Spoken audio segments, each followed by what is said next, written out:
Salam, Gələcək Bilik verilişi efirdədir. Bugünkü müzakirə mövzumuz mədəni travmalardır. Ən əvvəl mədəni travmaların nə olduğu, nə anlama gəldiyi ilə bağlı qısa bir məlumat verim. Düşünürəm ki, yəni bu barədə hamı məlumatlı deyil, ancaq aktual məsələ olduğuna görə bundan danışacağıq bugün. Mədəni travmalar bir xalqın, bir toplumun yaddaşında acılı, travmalı xatirələr formasında yaşayan hadisələrlə bağlı emosional, daha çox emosional xatirələrdir. Azərbaycan xalqının tarixində belə hadisələr çoxdur.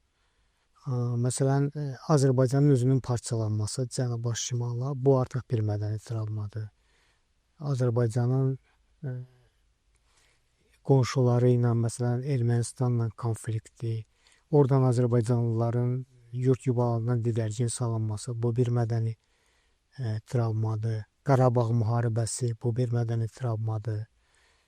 Xocalı faciəsi ayrıca bir mədəni travmadır.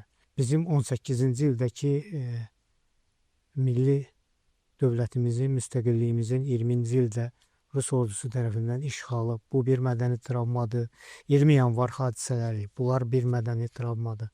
Yəni, Azərbaycan xalqının tarixində belə hadisələr çox olubdur və bu biz istəsək də, istəməsək də bizim cəmiyyətin kollektiv şuurunda öz izlərini qoyub və bu izlər bizim sonrakı davranışlarımıza, insanlara, siyasətə, cəmiyyətə, qonşulara, bir-birimizə münasibətimizdə öz sözünü deyir. Mənəvi travmalarla bağlı ən aktual, ən vacib yanaşma odur ki, onu travma olmaqdan, ağrı olmaqdan, əzab olmaqdan çıxarıb, daha çox dərs çıxarılası nəticəyə çevirmək və bundan çıxış eləyərək irəli getmək. Mədəniyyətin özünün mədəni travmalara yanaşması bundan ibarət olmalıdır. Misal üçün, mən bir yanaşmanı deyim. Hamımızın bildiyimiz Holokost hadisələri, Yahudilərə qarşı faşist Almaniyasında həyata keçirilən soyqırım sonradan Yahudi mədəniyyətinin özündə bir intibaha çevrildi. Yəni onlar bunu əbədi bir faciəyə çevirmədilər. Bunu bir dərs olaraq qəbul etdilər və bu dərsin nəticəsində bir dövlət qurdular. Dolayısıyla, yəni bu mədəni travmalar yaşanması nə qədər istənilməz olsa da bir toplumun formalaşmasında, irəli getməsində düzgün yanaşılarsa rol oynayır. Bu baxımdan sizin fikrinizi bilmək istəyərdik. Bugün Azərbaycan mədəniyyətinin həmin bu yaşadığımız mədəni travmalara münasibətdə mövqeyi nə dərəcədə obyektivdir, biz bunu düzgün işıqlandıra bilirikmi?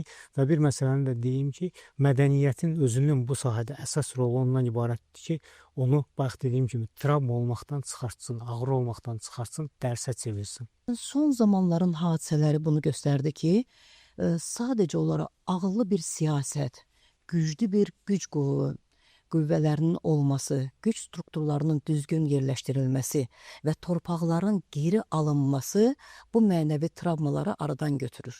Amma biz hiss edirik ki, bu travmalar davam eləyir və insanın içərisində bu travmaları ötürmək üçün, keçirmək üçün, həyatda onu göstərmək üçün incəsənət və mədəniyyət bu rolda böyük bir rol oynamışdır.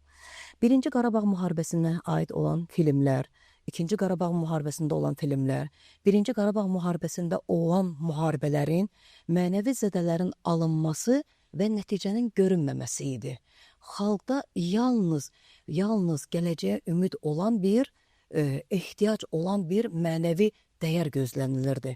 Və bu Birinci Qarabağ müharibəsinin bütün filmlərinə baxsaq, nəticədə inam bir var idi və o inama doğru gedəcək bir addımları və o sərkərdəni gözləyirdi. Bu travmaları aradan götürmək üçün istər-istəməz biz klassik filmlərə müraciət edirik.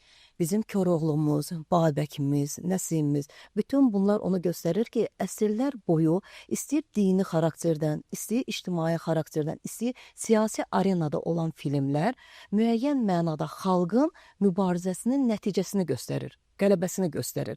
Bu istər Babəkdə, istər Nəsimidə, istər Koroğlu, istər Atları Yəhərliyin filmlərində bunlar hamısı klassik bir mədəniyyətin nəticəsi, müharibənin nəticəsinin mənəvi travmaların aradan götürülməsi ilə yekunlaşır. Lakin son dövrdə Qarabağ müharibəsində olan hadisələrdə mədəniyyətdə olan, yəni ki, düşkünlüklər hiss olunurdu. Sadəcə olaraq xalq 30 il bu mənəvi travmanı necə daşıyırdı, necə aparırdı və bunu digər gələcək artıq 1 yaşında çıxmış, Qarabağdan çıxmış bir uşağın və 30 yaşında gəlib gəncin çatması və bu travmanı cəmiyyətdə daşıması və istər-istəməz bunun digər xarici ölkələrdə başı aşağı gəzməsi, qürurunun sınması, bütün bunlar müharibələrin nəticəsi idi, müharibələrin travması idi və bu günləri böyük bir qürurla deyə bilərik ki, Azərbaycan hər yerdə başını dik olaraq onun siyasi lideri olan Ali Baş Komandanımız İlham Əliyevin düzgün, dəqiq apardığı siyasətin nəticəsində bu günlərin mənəvi travmalar aradan asta-asta götürülür. Lakin bütövlükdə bu travmalar hələ də insanların şuurunda qalıb. Kütlə olaraq aradan götürülüb, amma fərd olaraq hələ də bu bizim qazilərimizin və yaxud da ki, digər ailələrimizin içərisində qalıb. Lakin zaman keçdikcə, əgər ölkənin daxilində belə bir iqtisadi inkişaf, siyasi inkişaf və hərbi inkişaf davam edərsə və yetişən hər bir vətəndaş bunu görərsə, mən düşünürəm ki, mənəvi travmalar getdikcə aradan götürüləcək. Bəli, mən öz təcrübəmdə hal-hazırda rastlaşmamışam, amma zaten bizim şəhidlərimiz, yəni ailələrdə ailəm böyük olmamağı, yəni atasız qalmaqları artıq travmadır. Hələ bunları onlar yaşayacaqlar ta özlərini dərk eləyənə qədər və bunlarla da mübarizə aparmaq mümkündür. Həm psixologiyada, həm hipnoterapiyada. Hipnoterapiyanı, yəni sadəcə olaraq biraz fərqli yanaşmalar var. Bizim millət biraz az istifadə edir bundan. Bu travmaları götürmək üçün daha yaxşı üsul kimi mən görürəm. Yəni insanlar bir çox vaxtı gördüyü şeyləri bəzən danışa bilmirlər. İstər bizim qazilərimiz olsun, o müharibə iştirakçıları olsun, qadınlı, kişili Xocalı faciələrindən bu yana, yəni düzdür, köhnə nəsil idi, onlar keçdilər, amma onların danışdıqları belə, nənələrin, babaların danışdıqları belə elə bir gizli bir hipnoz formasında, belə deyərdim, şuur altında oturur və daşıyır özün təzə nəslə. Və bunların öz təsirləri də var. Bilmirəm, müşahidə etdirsə, bizim insanlar necə hazırlıqlı idilər bu müharibəyə.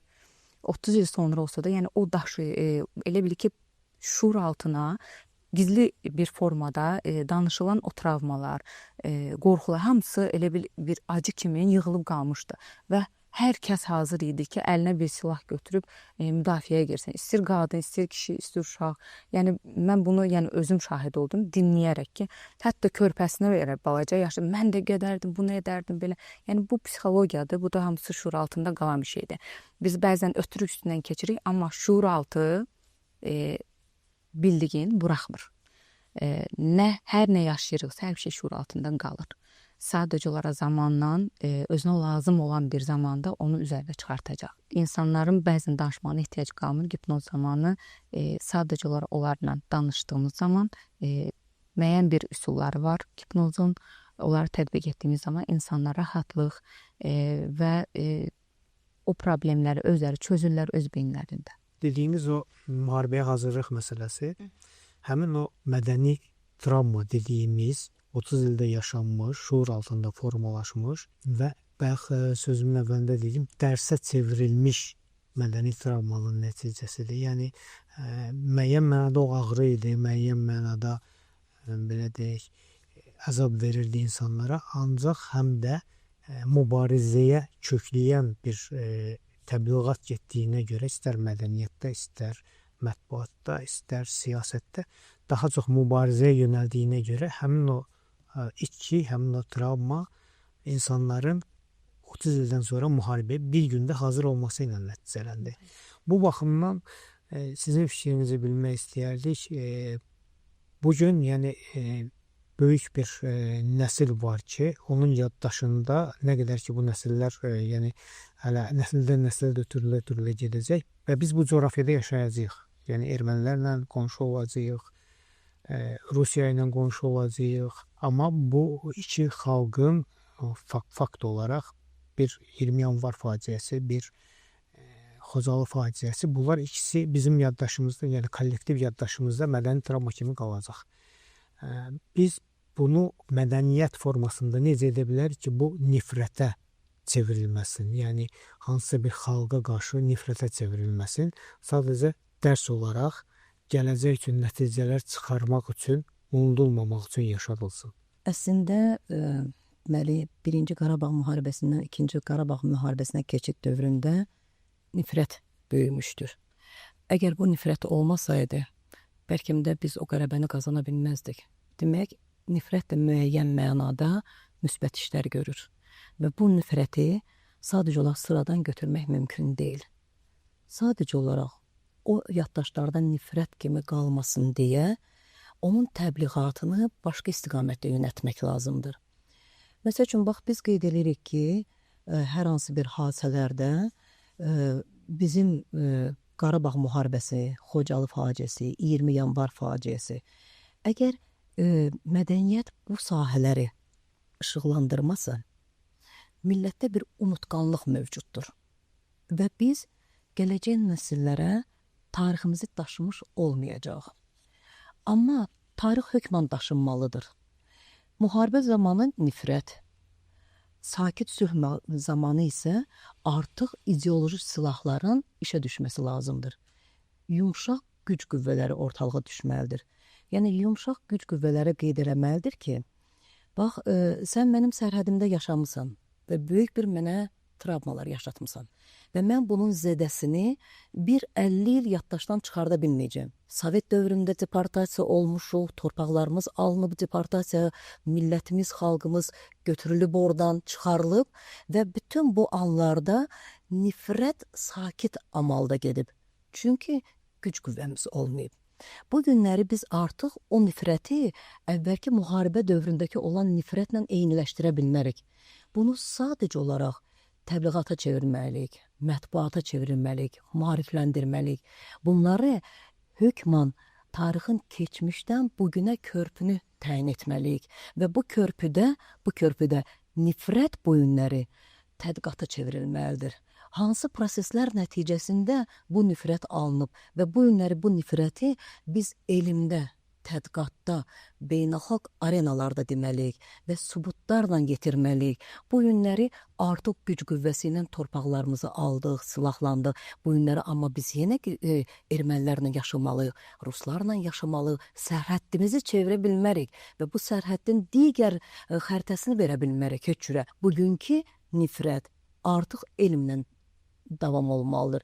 Elmi diskusiyalar, elmi çağırışlar, elmi tədqiqatlarla arxivlərin açılması, öyrənilməsi və bunların arxasında nifrət yox, dəqiq bir elm dayanmalıdır.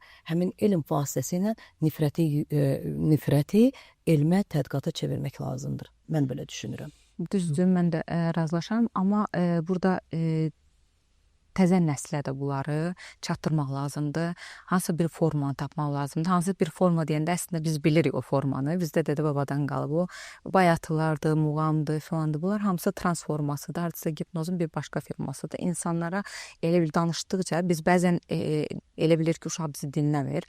Amma hər nə danışılırsa, onda yaddaşda qalır və özünü göstərir. Siz dediyiniz kimi də bütün bu yaşadıqlarımızı əlçatan bir formada hazırlayıb təqdim etmək lazımdır. Onu bir video rolik mu, daimi reklam arasında mı deyim, insanlara bizim tariximizi xırda-xırda bir hissələrdə təqdim edib və daimi xatırlatmaq lazımdır ki, gələcək nəsildə və hər birimizdə bunu gördüyümüzdə unutmayaq. Həm qalibiyyətimizi, həm yaşadığımız faciələri hər birin. Nifrət enerjisinin insanın gücünü alır, amma biz bunları gördüyümüz zaman güclənə bilərik. Yəni bunu siz bayaq vurğuladınız yaxşı ki, o vaxtı Hitlerin, yəni o etdiyi o pisliklərin və soyqırımları, yəni yəhudilərə qarşı etdiyi, onlar görün necə bir gözəl bir formada öz xeyirlərinə onu çevirə bilirlər. Düşünürəm ki, bizim də elə bir şansımız var və bunu çevirmək olar. Çünki siz vurğuladınız ki, biz sərhədlərimizi dəyişə bilmirik. Bizim qonşularımızdır. Biz onlarla yola getmək məcburiyyətindəyik. Çünki mümkün deyil başqa cürünü və bunun yolunu tapmaq lazımdır sülh formasında. 10 yaşında bir uşağa, orta məktəbdə təhsil alan bir uşağa ermənilər niyə bunu elədi soruşsa, onu necə izah eləmək olar ki, o konkret fakt kimi deyirəm də, yəni ümumi yox. Onu necə izah eləmək olar ki, o uşaqda 10 yaşından artıq bir nifrət formalaşmasın. Çünki onun 20 yaşına çatacağı vaxtda tamamilə mümkündür ki, Ermənistanla bizim münasibətlər indikindən qat-qat fərqli olacaq və dinc yanaşı yaşamaq bir perspektivi görünür hal-hazırda üfüqdə. Və o vaxt o nifrət bizim o vaxtki gənclərimizə mane olmasın. Ona necə izah eləmək lazım ki, həm dərs çıxartsın, həm də o travmaya çevrilməsin. Bu hadisələr nədən baş verib? Sadəcə olaraq hər şeyin arxasında təmkin, səbir və dəqiq izah olmalıdır. Analitik izahlar olmalıdır. Nəyə görə bu hadisələr baş verdi? Və siz çox düzgün deyirsiniz ki, əgər 10 yaşında uşaq bunu beynində oturdursa, şuuraltı və bu onun qazancı olur, mənfi enerjisinin qazanması olur və 20 yaşda bu onu çevrilirsə, qayıdırsa, bu o deməkdir ki, artıq beyin zədələnir. Beyin zədələnir və bu beynin zədələnməməsi üçün düzgün təhlil edilməlidir. Faktdan heç vaxt qaçmaq olmaz. Əgər faktdan qaçarıqsa, köklükdən qaçacaq, soyluqdan qaçacaq, yəni tariximizdən qaçacaq. Ona da düzgün ifadə eləmək lazımdır, ona da düzgün başa salmaq lazımdır. Amma bunun necə nəticələri oldusa, bu günləri bizim prezidentimiz İlham Əliyevin götürdüyü siyasət bu günləri beynəlxalq arenada hər kəlməsi diqqətlə dinlənilir. Amerika Birləşmiş Ştatlarında Trump tərəfindən məsələn onun o cür dəyərlənməsi, yəni o cür ona qiymət verməsi artıq onun liderlər sırasında hakim olduğunu göstərir. Bu hakimiyyəti bir balaca uşağa düzgün yolla başa salmaq lazımdır. Amma bu liderliyə gəlib çatana qədər, yəni ki, o nifrətdən bu günləri dünənləri artıq göstərirlər ki, iki prezidentlər Ermənistanın baş naziri ilə və bizim prezidentimiz yan-yana dayanırlar və söhbət edirlər, rahat söhbət edirlər. Yəni hər bir müharibənin arxasında sülh dayanır. Müharibələr dalısıca bir dağıntılar gətirsə də, ağıllı insanların bir gözəlliklərini də gətirirlər və bu gözəlliklərin arxasında bir-birlərini dinləmək, dialoqları qurmaq, mədəniyyətlər arası dialoqların qurulması hökmən vacibdir. Və uşaqlara əgər biz o travmanı aradan götürüksə, bu məsafəni də göstərməliyik, bu məsafəni də, ilk bu nifrətə yaranan hadisələri də və sonraki ağıllı siyasəti də göstərmək lazımdır. Və bunlar arasında əgər körpü olarsa, 10 yaşında uşaq artıq düşünəcək ki, mən müharibəni qan bahasına aldımsa, sonraki dövrümdə yaşam tərzimi sülhlə, dialoqla həyata keçirməliyəm. Mən burada biraz fərqli yanaşacağım. Siz dedikdə ki, 10 yaşında uşaq artıq 4-cü sinif şagird olur, düzdür? Və burada çox təəssüf hissi ilə deyəcəm ki, valideynlərin burada səhvi var və valideynləri maarifləndirmək lazım idi və onlar da uşaqlar dünyaya gəldiyi gündən etibarən böyüdüyü zaman, çünki məktəb devrinə qədər uşağı artıq formalaşdırırsa, 7 yaşına qədər uşaq nə yaşayırsa, onun üzərində bazası qurulur. Və valideynlər bugünkü gündə, təəssüflə bunu deyəcəm, övladlarının tərbiyəsi ilə məşğul olmurlar. Bağçaya göndərirlər, yaxud kiməsə verirlər, nyenkaya filan verirlər, amma dayələrə verirlər, amma seçmirlər dayələri, kim olduğunu seçmirlər, övladına nə cür informasiyanı yükləyəcəyini çox təəssüf edirəm ki, nəzarət etmirlər. Bu nəzarətsizlikdir. Və burada hər şey burada var. Çünki indiki devirdə informasiya və texnologiya devridir. Hər kəsin əli, körpələrin də əli çatır telefona, bizdən daha yaxşı bilirlər, sensor ekran falan bilirlər. Bizim cəmiyyətdən deyəcəm, tək-tək valideynlər var ki, informasiya toplumunu nəzarətdə saxlayan valideynlər çox azdır. Siz ümumiyyətlə ətrafınızda görmüsünüz, mən tək-tək valideyn görmüşəm ki, bunu nəzarətdə saxlasa. Çoxsu buraxır və uşaq istədiyi informasiyanı alır oradan, səhv, düz, yəni həmçini də bizim milli dəyərlərimiz haqqında bəziləri daha səhv məlumatlar alırlar. Yəni əks tərəfin verdiyi məlumatları belə götürüb beyinləri fərqli düşünür. Daha protiv ola bilirlər. Bizə qarşı əks gələ bilirlər. Yəni öz millətinə qarşı əks gələnlər də var. Ona görə də bu informasiyanı, bu məlumatı daimi nəzarətdə və valideynlərin də böyük bir məsuliyyət düşür üzərinə ki, ailədə olan uşaqlarına, övladlarına, nənələr, babalar, hər kəs nəzarət etməlidir buna. Milli dəyərlərimizi, adət-ənənələrimizi, istəyir muğamımızı, istəyir bayatılarımızı, bunların hamısını danışmalıdırlar daimi. Önəmsəmirlər, ünsiyyətdən qaçırlar. Öz komfortları üçün, öz rahatlıqlarını daha üstün tuturlar və uşaqları ilə ünsiyyətdən qaçırlar. Bu da ən böyük travmadır və ona görə də 10 yaşında uşaq o sualı verəcək. Bu da çox bir təəssüf hissidir. Orada artıq cavab deyil, burada psixoloji bir problemlərlə, yəni bu durumla işləmək lazımdır. Çünki 10 yaşınacan bu uşağı artıq maarifləndirməlidir. Çünki bizim cəmiyyətimizdə bir dəqiqə bu yaşadığımız birinci müharibə, ikinci müharibə, bu bizim həm qalibiyyətimiz, hamısı bunlar artıq yüklənməli idi o yaşa qədər. Maraqlı yanaşmadır. Biraz da deyirəm. Çünki mənim də yəni şəxsi fikrimdir. Yəni niyə elədi sualına, elədi bilə bilər, uşaq bilə bilər, amma niyə elədi məsələsi var. Onu bəzən böyüklər də bilmir. Niyə ermənilər bunu elədi? Ona görə yəni o sualı verirsə uşaq onu formada izah etmək lazımdır ki, o həm başa düşsün, həm nəticə çıxarsın, həm də onu nifrətə çevirməsin. Bu baxımdan sizin yəni öz sahənizə uyğun, yaxın bir sual vermək istəyirəm.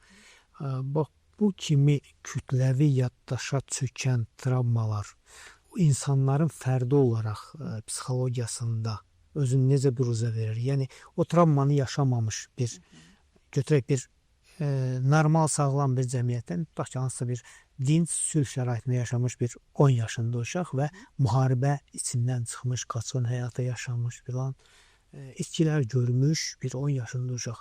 Bunların yanaşmasında, həyata yanaşmasında, mənəvi dəyərlərində, insanlara münasibətində və özünün psixikasında hansısa bir fərqlər varmı və o adi həyatda nədə bir uza verir o özün? Fərqlər var, amma uşaqlardan gedirsə söhbət, istər yaşanmış travma olsun, istər yaşanmamış travma olsun. Tutalım,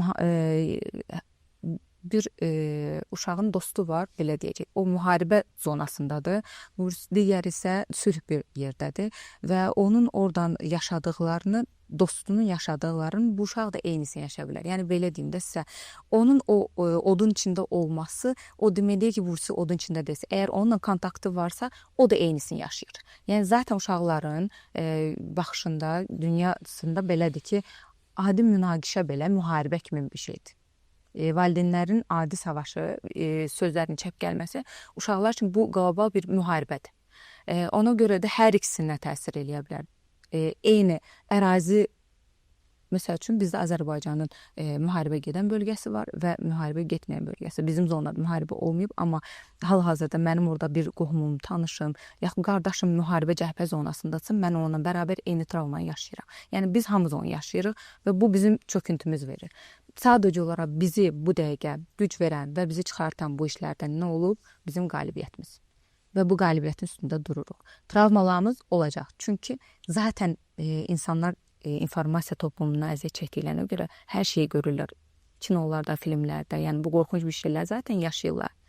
Biz elə bir ki, şuuraltılar artıq hazır idi belə bu müharibələrə. Bu dəqiqəki olan filmlərimiz, multiklərimiz, hər bir şey demək olar ki, insanlar hardasa hazırlayır buna. Dediyim kimi yenə də hər şey nədən irəli gəlir? İnformasiyanı düzgün filtr etməkdən. uşaqlarımız bunu filtr edəmir və biz buna nəzarət etməliyik. Siz dediyiniz travmalarda hər ikisində də eyni ola bilər, göstərə bilər, fərq etməz müharibənin içində olan, yaxud da müharibədən qıraqda olanda. Yəni biz danışdığımız zaman o uşaqlarda eyni reaksiyaları görürük. Mən amma bir başqa cür düşünərdim. Bax, mən məsəl üçün deyərdim ki, əvvəl 1-ci Qarabağ müharibəsində deyilən mövzu düzdür, siz dediyiniz kimi. Deməli, müharibə zonasında olan uşaqların fəryadı tamam başqa idi. Nəinki məsəl üçün Azərbaycanın digər bölgələrində olan uşağın, 10 yaşında uşaqlar. Hər biri də məsəl üçün ölkəyə daxil olanda, müharibədən çıxmış zonadan qovulmuşlar, ölkəyə daxil olanda bu birisinin bir əks reaksiyası var idi. İkincinin, sağlam olan düşüncənin. Çünki o bunu yaşamamışdı və bunu görməmişdi. Və görmədiyi üçün də, yaşamadığı üçün də onun bəzən böyük bir arada aqressiyalar getdi. Yəni ki, siz niyə gəlmisiniz, vuruşmamısınız, döyüşməmisiniz, amma hansı ki, onların hər biri dolaşmışdı, hər biri vuruşmuşdu, hər biri döyüşmüşdü.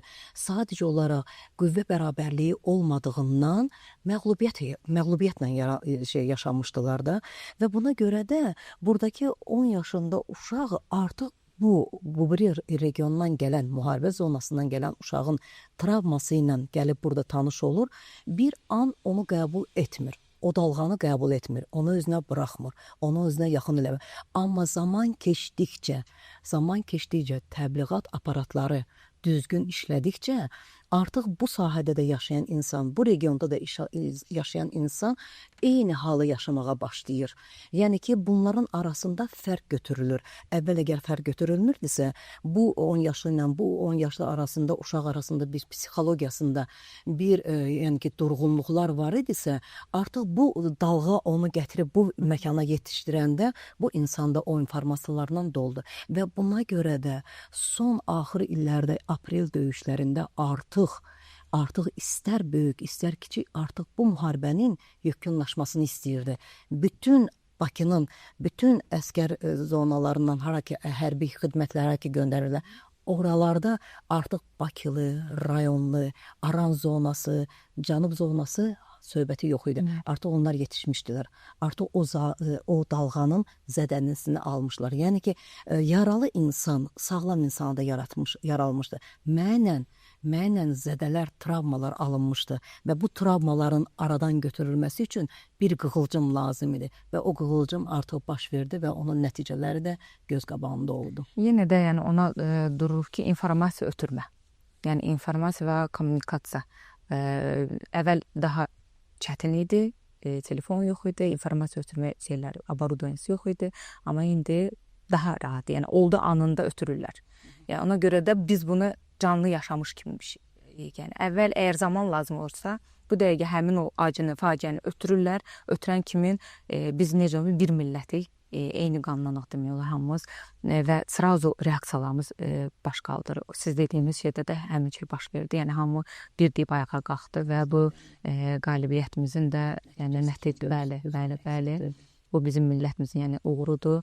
Çox sevindirici bir haldır. Yəni mən bir qadın olaraq, bir xanım olsam belə, yəni mən rahatlıqla və həm qürur duyuram, həm də hətta o müharibə dövründə yəni mənə əgər ki ehtiyac olsaydı mən gedərdim. Yəni şəxsən mən bir xanım olaraq, baxmayaq ki, anam demişkən cılız xanım, yəni sənin orada nə işin var, amma hər cürünü bir köməyi dəyə bilər insanı düşünən.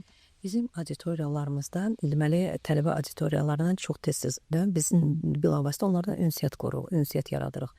Və hər zaman qeyd edirik ki, ən böyük mənəvi dəyər insanları sevməkdir. Əgər insanları sevərsənsə, hər bir şeydə onu həyata keçirdəcəksən. Amma bəzən tələbə sual verir. Axı erməni bizə heç vaxt sevməyib və yəni onun anlamında insansevərlik düşüncəsi yoxdurmu? Humanizm yoxdurmu? Bax, belə bir suallarla auditoriya həmişə müraciət edir. Və mən sizə deyim ki, bizim İncəsənət Universiteti 5 belə şəhid verdi. Və o şəhidlərin ikisi regional yerlərdən idi, həmin müharibə nöqtələrindən isə, 3-ü isə həmin bu sərbəst, rahat böyümüş Bakı zonalarından idi. Yəni mən sizə onu deyim ki, əgər bu faciə yaşanırsa, istəyir yəni ki, sağlam, istəyir zədəli olan, mənən zədəli olan insanlar bu anda birləşirlər. Yəni onlara bir faktor birləşir. Torpaq, azad olunmalıdır və bu azadlıq üçün millət ayağa qalxmalıdır və istər travma alsaq da, mənəvi travmalar alsaq da, zaten onun müsbət travmalarını da aradan götürən müsbət nəticələr də oldu. Zamanla mənə elə gəlir ki, siz deyirsiniz ki, beyində bunlar qalır, travmalar qalır. Amma mənə elə gəlir ki, zaman keçdikcə insan bunları artıq özündə bərpa edir və bunları daha gözəl hallara çevirə bilər və onları təbliğ üçün, yəni ki, sabahları bir şey də var ki, biz heç vaxt unutmamalıyıq ki, bizim həmişə qonşularımız xain olublar və hər vaxt da biz bunu yenidən yaşaya bilərik. Yəni bu travmaları da tam itirmək düzgün deyil. Hardasa mənə gəlir ki, o qalmalıdır. Mədəniyyətdəmi, incəsənətdəmi, siyasətdəmi, mədəniyyətlərarası dialoqdamı, axır onlar ştrixlər qalmalıdır ki, həmişə yadında saxla yenə ki, sənin tarixin belə olub və sənin tarixində açılmayan səhifələr var ki, hələ də biz onları oxuya bilməmişik, arxivlər var ki, hələ də bilməmişik. Amma bu ilə belə həmişə sağlam bir mənəviyyat da insanda olmalıdır. O da bizim millətimizdə var. Elədir, bir də üzrüm orada siz dediniz, nifrətə çevirməmək üçün, siz dediniz, xatırladım ondan. Nifrətə çevirməmək üçün burada belə bir səhv olur ki, millətin pis olub-olmadığını vurğulayırlar. Deyirlər ki, bu millət pisdir. Məsəl üçün, erməni milləti deyirlər, pisdir. Amma burada milləti pisləmək olmaz. Müəyyən şəxslər var, hansıların ki, bu xeyri olub, bu siyasət olub. Yəni, millət deyərək, onlar da eyni şey deyə bilərlər. Onların da itkiləri olub. Yəni, heç bir ana, bilmirəm, siz də yəni ki, müəyyən bir informasiyalar görmüsünüz. Heç bir ana istəməz ki, övladı müharibəyə göndərsin, orada şəhid eləsin. Düzdür, istər erməni olsun, istər rus olsun, heç kimin bu marağında deyil. Sadəcə o millət olaraq pisləmək deyil, müəyyən bir şəxslərin, hansı bir siyasətin qurbanı olduqlarını vurğulamaq lazımdır ki, nifrətə çevrilməsin. Yəni, çünki biz bu millətlə yan-yana yaşayıblar. Düşmən olmayıblar bir növrədən. Çünki yetərincə bizim bölgədə də, yəni Azərbaycan boyunca da erməni, biz bir çox bir çox millətlər yaşayır Azərbaycanda.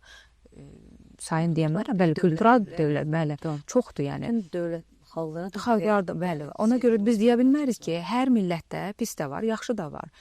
Psixoloji durumunun problemi olanı da var və vay o günə ki, o psixoloji problemi olan bir insan gəlib yüksək bir vəzifəyə çıxsın. Çıxdığı zaman da bu bütün problemlər baş verir. Siz çox düz deyirsiniz, amma burada bir kütlə psixologiyası var da, bir şey bir kütləni zəhərləyir. Bax, o belə şeylər də mövcuddur.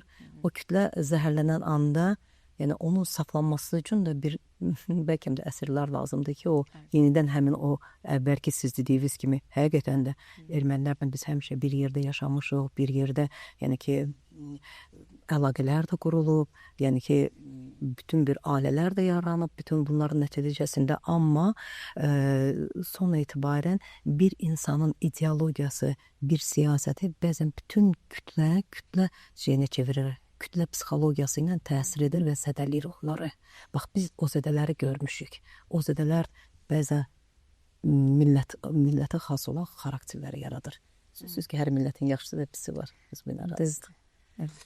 Mən praktik olaraq, yəni özüm oxşar hadisələrin şahidi olmuşam. Amma bir tutarsa təsvir edeyim sizin üçün. Təsəvvür edin ki, bu qloballaşan dünyada da bir Azərbaycanlı gənc mütəxəssis, tutaq ki, Amerikada mı, Qərbi Avropada mı, hansısa bir ölkədə bir şirkətdə işləməlidir. Dəvət edirlər ona və oraya gedir, görür ki, o şirkətdə boss rəhbər ermənidir. Yəni bu erməniyə stereotip yanaşma təbii ki, onun orada karyerasına mane olacaq. Onun irəliləməsinə mane olacaq. Onun bəlkə heç ümumiyyətlə o iş təklifini qəbul eləməyəcək. Yəni insanların bu stereotiplərdən xilas olması üçün təbii ki, dərsi saxlamaq, tarixi bilmək, nəticələri çıxartmaq, ehtiyatlı olmaq, amma bunu nifrətə çevirməmək üçün və stereotiplərdən azad olunması üçün həmin o mədəni travmaları dərsə çevirmək lazımdır. Məncə onunla razılaşarsınız. Əlbəttə, düzdür. Onunla razıyam. Gəldiyinizə görə təşəkkür edirəm sizə.